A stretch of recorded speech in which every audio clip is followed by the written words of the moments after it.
So hi everyone, long time no see. It is, I don't know the exact date, what date is it? The 13th of June. So I haven't vlogged since my actual birthday. I haven't uploaded since my birthday. I filmed the day after my birthday and that footage just didn't go anywhere because my camera wouldn't connect to like the app that I have on my iPad and it just wouldn't work. And then I don't know where my camera charger is. I did try to film at the weekend. I did like a really long update video, but then my camera battery died and I don't know where the charger is, so I'm gonna have a look for it. So I was like, do you know what? I'm just gonna film on my phone. There's nothing wrong with my phone quality. So hello.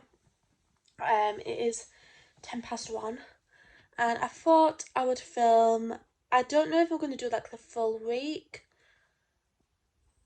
but I'm going to film the odd few days this week because I've got a few things happening.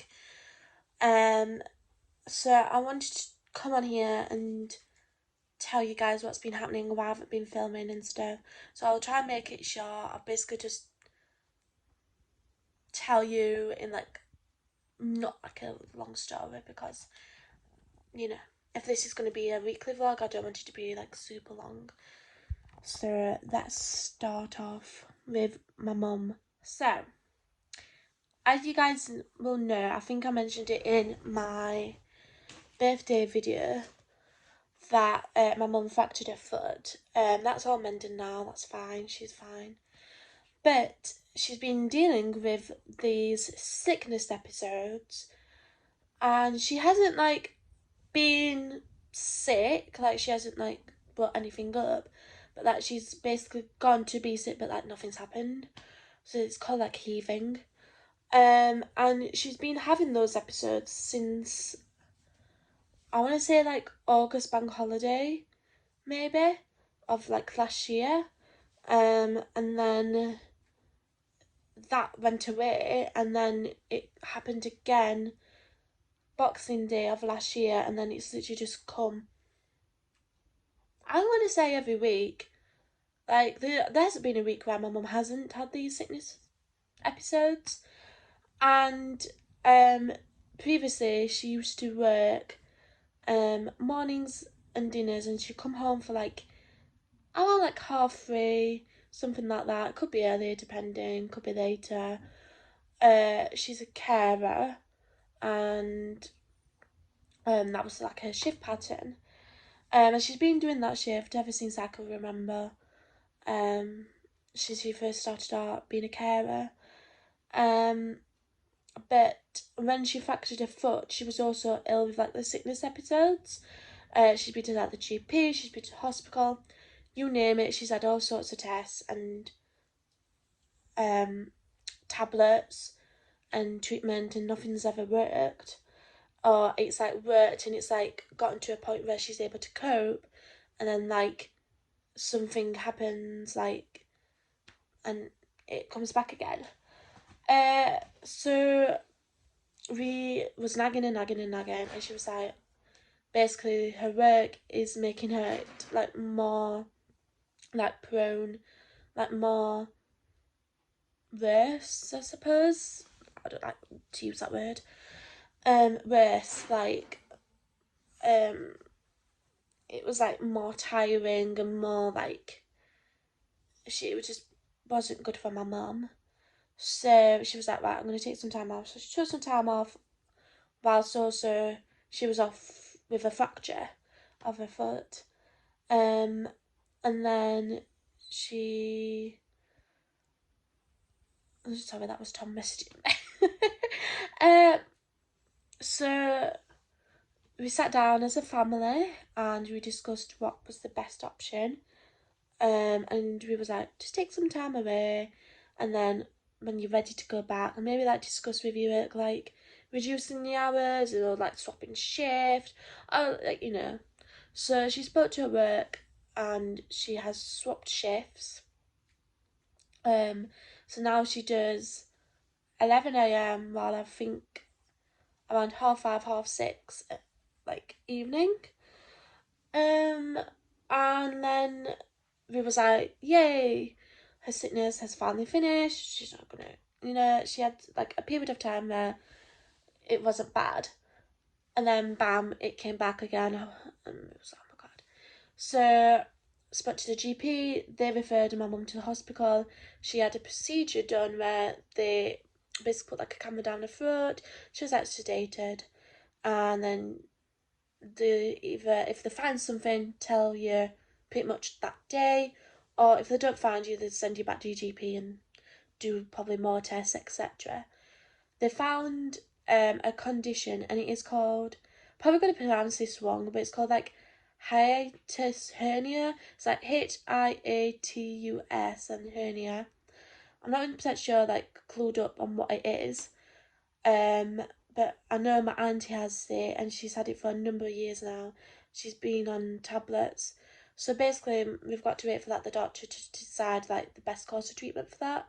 So we now know what's causing her to have these flare-ups, but she's still not like right. Like I don't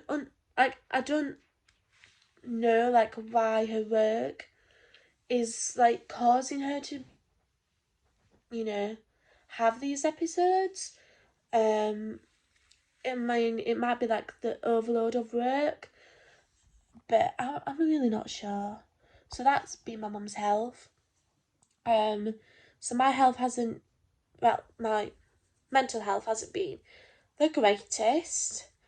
That's been like the lowest it's ever been. And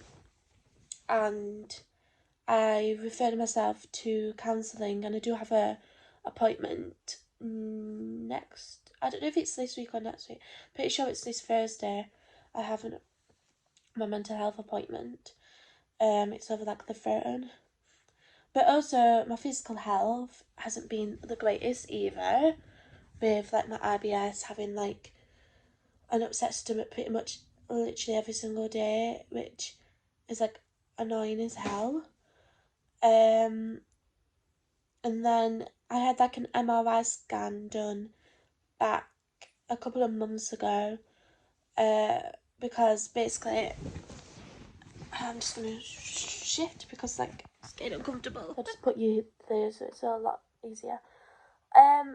Basically I had my periods like everybody else did.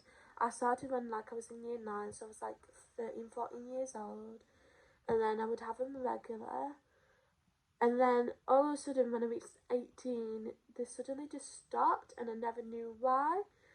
And I thought, oh, maybe it's just like a blip, and it happens when people miss the periods for like a couple of months, and then, the period comes back. But that never happened, and like, I went to like the GP, like my old GP practice, mentioned it, and they was like, oh, I'll give you some tablets to like kickstart, make your body, like tell your body to have a period. So we did that, and I didn't ever go and get the prescription because I was just like super scared. I'm like one of these people, like if I get like new medication, like if it's like an antibiotic or just like something like either short term or long term, I get like really scared of like having like side effects because I found out last year that I was allergic to penicillin. Basically I was put on antibiotics because